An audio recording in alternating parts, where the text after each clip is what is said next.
Бишкекке келгенде эле дагы эле тигир бир канал чыкканда, эмелер чыкканда Фрунзе деп жүрөт да. Бишкекке качан которосуңар? Бишкек деп качан чыгат ушул?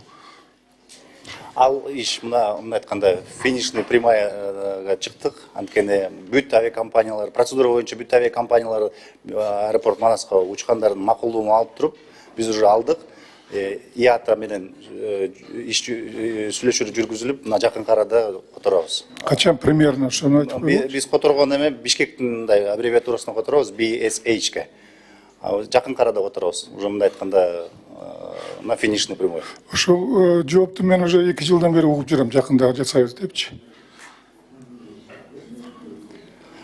Көп нерсе биздин тилекке каршы, биздин мындай айтканда не от нас зависит. Жок, силерден көп эме зависит этпейт, бирок ошондо дагы силер мына жарым жылда, мына 2 айда, 3 айда бүтөт деп бүтүрө албай жүрөсүзөр уже 2 жылдан беричи. Негизи 30 жылдан бери. Эгемендик алгандан бери өзгөрүш керек эле да.